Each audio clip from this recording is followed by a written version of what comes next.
and welcome to the session Fundamentals of Web Designing.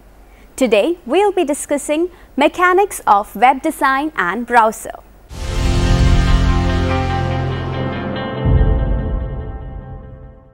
In today's world, it is rare that a person does not have some exposure to the internet and the World Wide Web.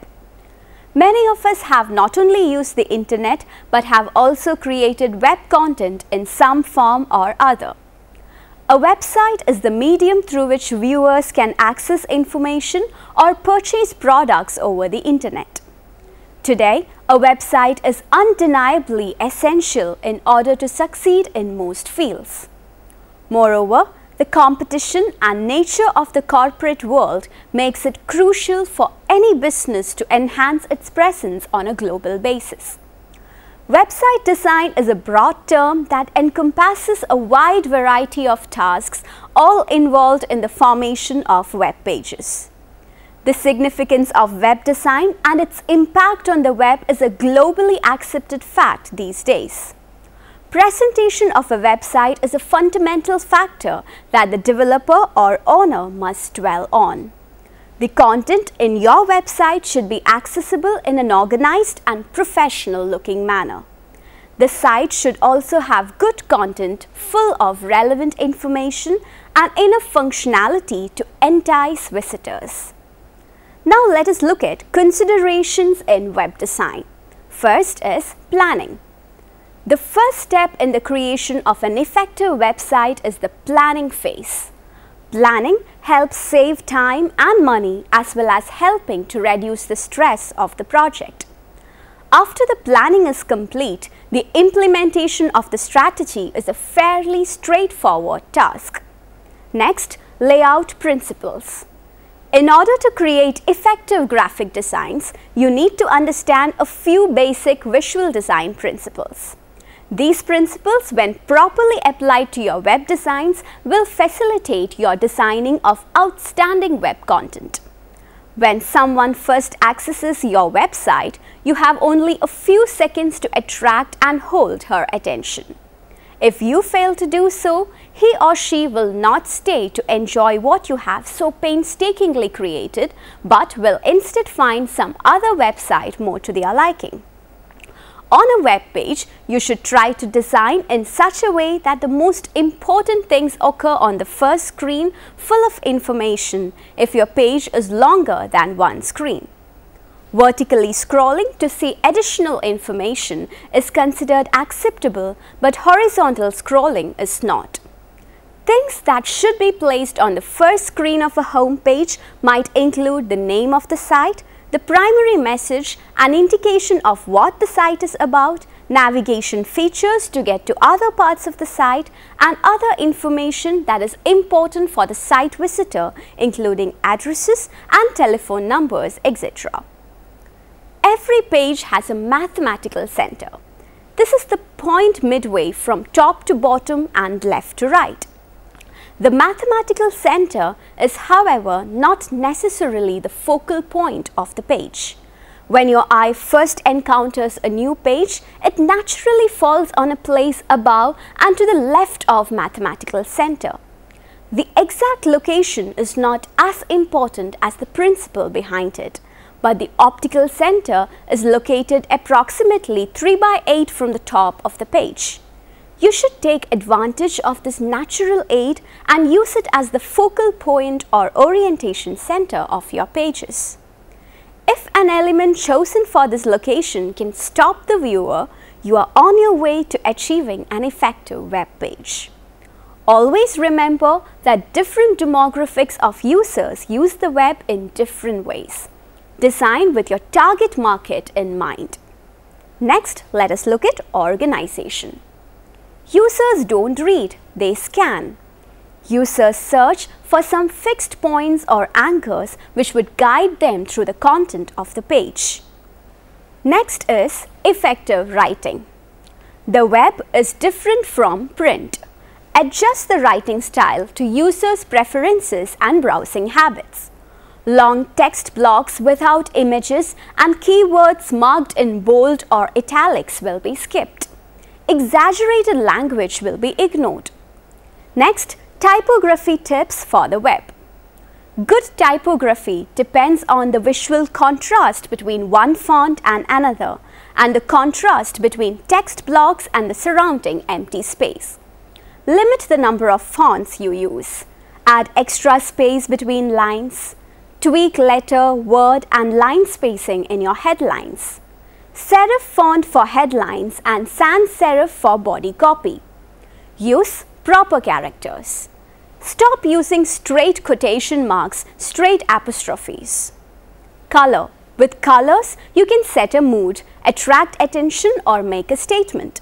You can use color to energize or to cool down. By selecting the right color scheme, you can create an ambience of elegance, warmth or tranquility, or you can convey an image of playful youthfulness. Colors not only enhance the appearance of the item, they also influence our behavior. The effects of color differ among different cultures, so the attitudes and preferences of your target audience should be a consideration. Violet stimulates intuition, imagination, universal flow, meditation, artistic qualities. Blue indigo increases calmness, peace, love, honesty, peace, kindness, truth, inner peace, emotional depth and devotion. Green supports balance, harmony, love, communication, social, nature, acceptance. Yellow increases fun, humor, lightness, personal power, intellect, logic and creativity. Orange stimulates creativity, productivity, pleasure, optimism, enthusiasm and emotional expression. Red increases physical energy, vitality, stamina, grounding, spontaneity, stability and passion. Next is web page anatomy. Let's first look at containing block. Every web page has a container. This could be in the form of the page's body tag without some sort of container. We'd have no place to put the contents of our page. The width of this container can be fluid, meaning that it expands to fill the width of browser window, or fixed so that the content is the same width no matter what size the window is. Second is logo.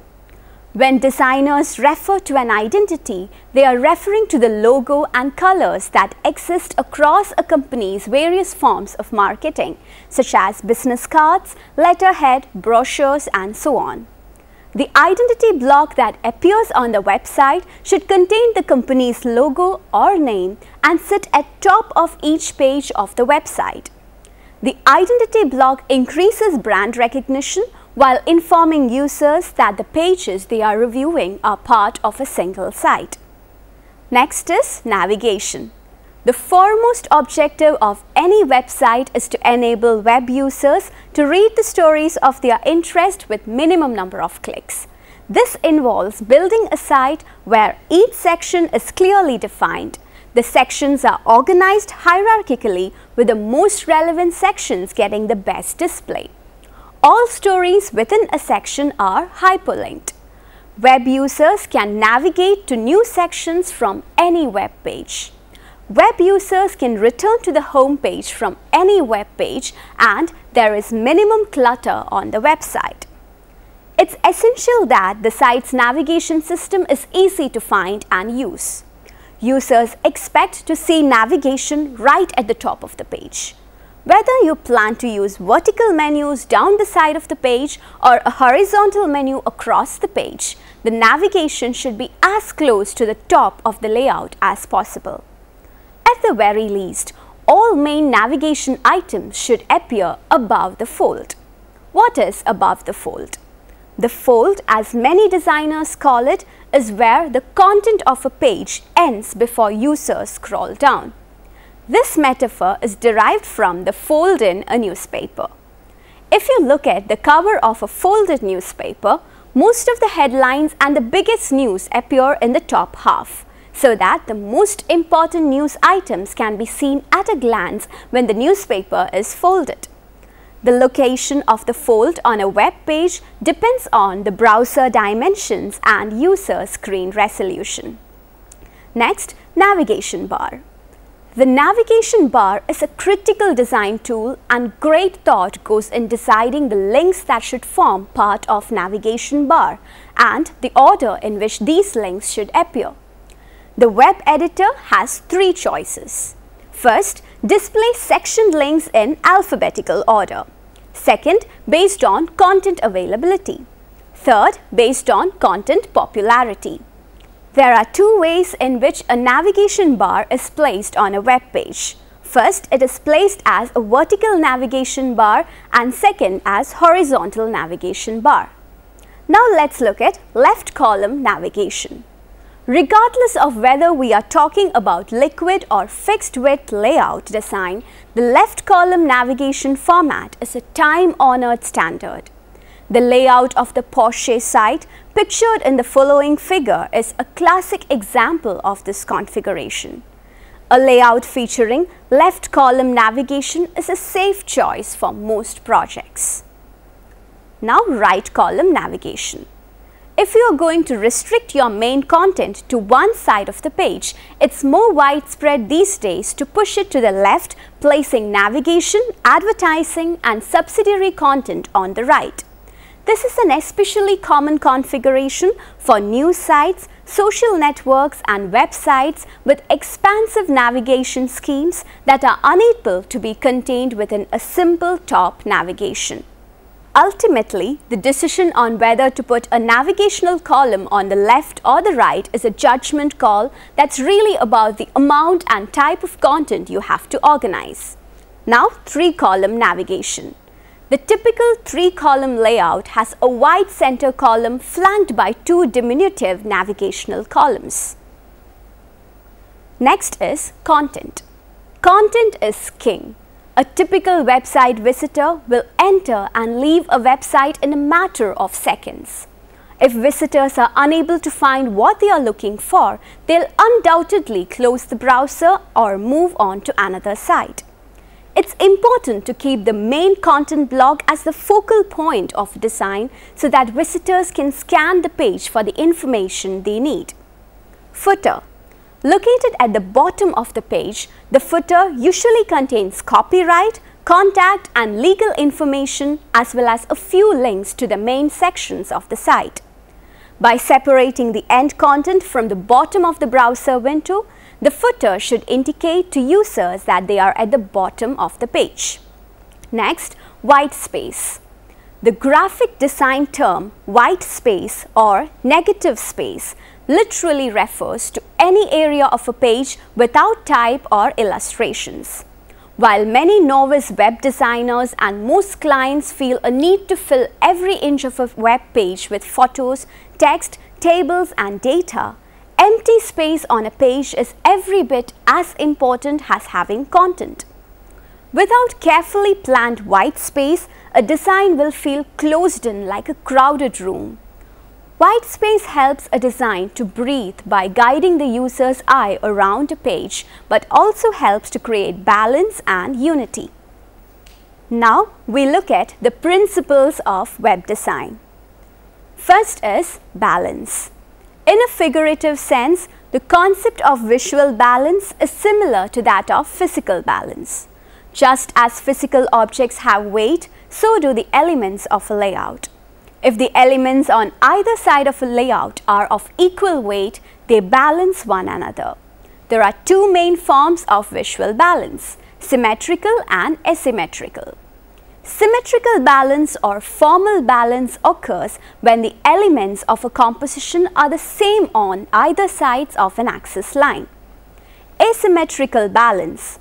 Rather than mirror images on either side of the layout, asymmetrical balance involves objects of differing size, shape, tone, or placement. These objects are arranged so that despite their differences, they equalize the weight of the page. Next is unity. Design theory describes unity as the way in which the different elements of a composition interact with one another. A unified layout is one that works as a whole rather than being identified as separate pieces. Take the monkeys in the following figure, for example. Their similarity of shape not to mention their sameness of color, enable them to recognize as a group rather than four disparate elements. It's important that unity exists not only within each element of a web page but across the entire web page. The page itself must work as a unit. Next, proximity. Proximity is an obvious but often overlooked way to make a group of objects feel like a single unit. Placing objects close together within a layout creates a focal point towards which the eye will gravitate. Next, rhythm. It is a sense of orderly but not boring repetition. For example, duplication of patterns or images. Next, repetition. Repetition of colors, shapes, textures or similar objects helps to tie a web page design together so that it feels like a cohesive unit. Whether you notice it or not, repetition is often used in website designs to unify elements of the layout. An example of this concept at work among unmodified HTML elements is the bulleted list. The bullet that precedes each list item is a visual indicator that the bullet items are parts of a whole. Repeated patterns and textures can also help to unify a design. Next, emphasis. Closely related to the idea of unity is the concept of emphasis or dominance. Rather than focusing on the various elements of a design fitting together, emphasis is about making a particular feature draw the viewer's attention.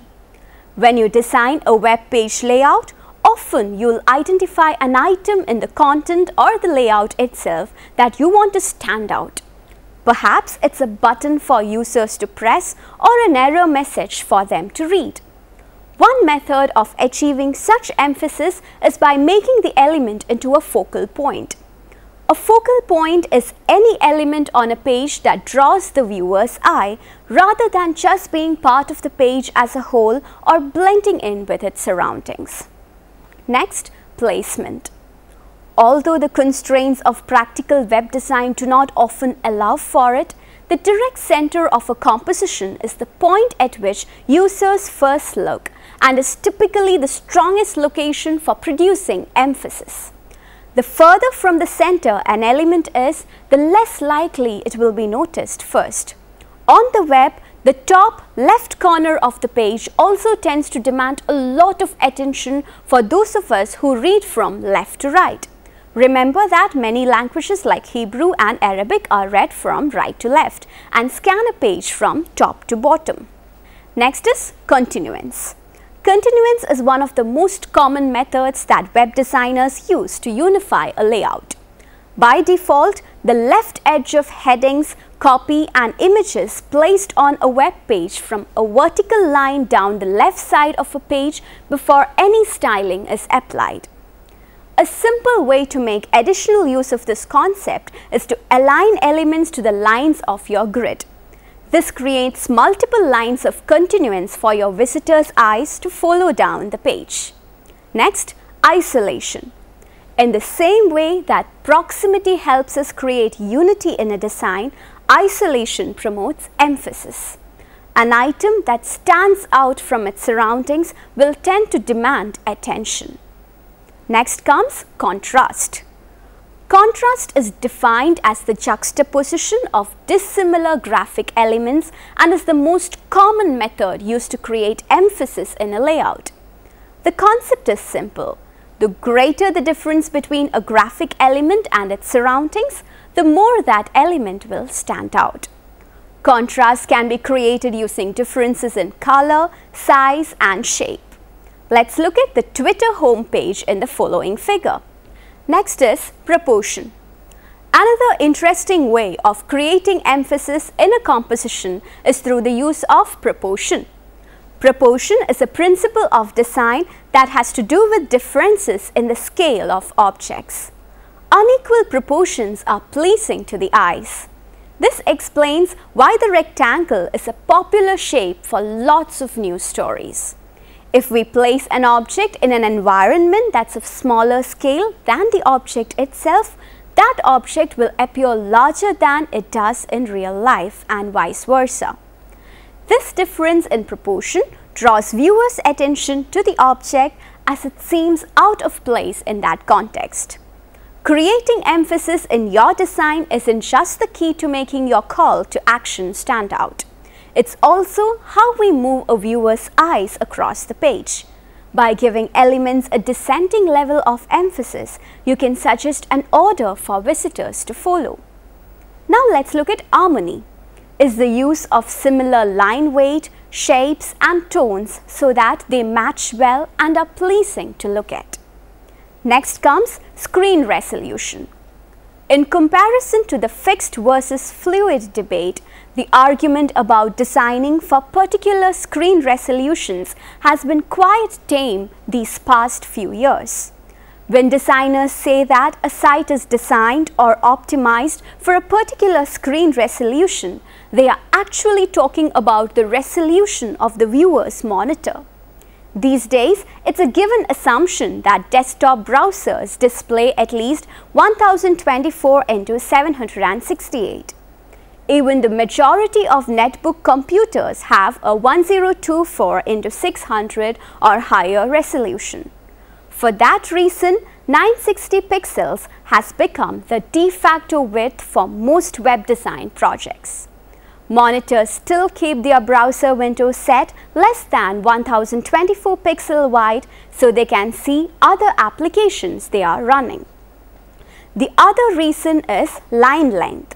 If a line of text is too long, it becomes less readable. Therefore, a wider default layout width without really only allowing us to add more columns. Now let's look at the do's and don'ts of web design.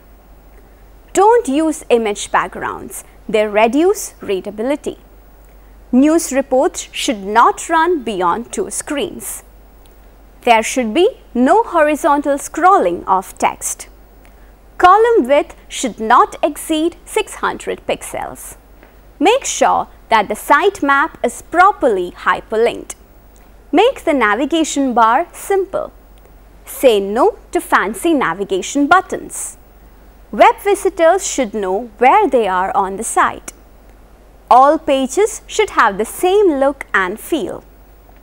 Inform readers when the site was last updated. Ban pop-ups or keep them to the minimum. Do not hide hyperlink. Let them be visible. Do not go overboard in choosing hyperlink colors.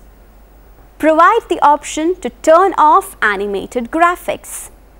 Keep page weight low to facilitate faster downloads.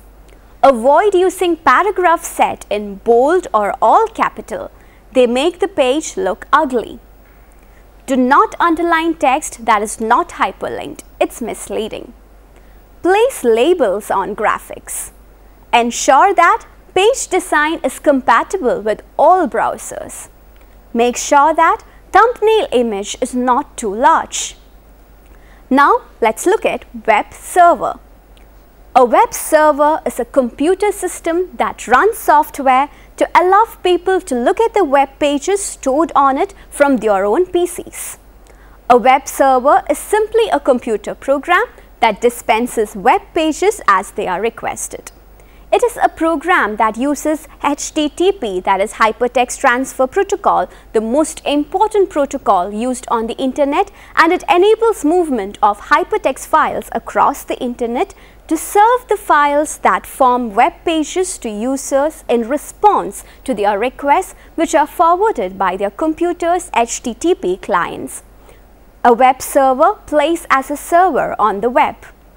To listen for incoming requests from the browser, to find the requested document and transmit to the browser, or to find the corresponding CGI program and execute it, to send the responding information back to the browser. Let us look at Universal Addressing Scheme. In order to be able to tie together all of the different kinds of resources and services that are available on the web, it was necessary to develop a common way of identifying each individual resource, document and service. The solution to this problem, as far as the web is concerned, is a universal address called a URL or Uniform Resource Locator. Next, web browsers. A web browser is a software application which people use in order to view web pages on the internet.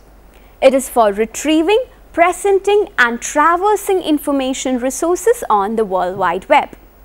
Different browsers and versions of the same browser have different capabilities. However, they all have some features in common. Some examples of these common features include a place to enter the URL or address of the web page you wish to view, a way in which to move from the current page being viewed to the previous page or next page, typically using forward and back buttons. The ability to save the location of web pages that you find useful. This is called a bookmark. The two most popular browsers are Microsoft Internet Explorer and Firefox. Other major browsers include Google Chrome, Apple Safari and Opera.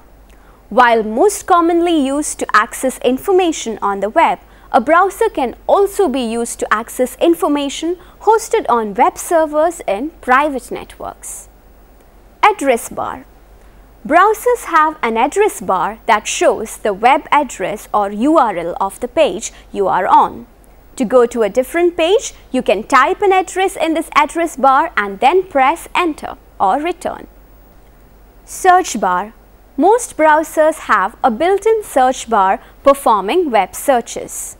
If you already know the web address, insert it here in the address bar. Web links and navigation. A link may lead to another web page or it could lead to a document, video or any other type of file. Navigation buttons.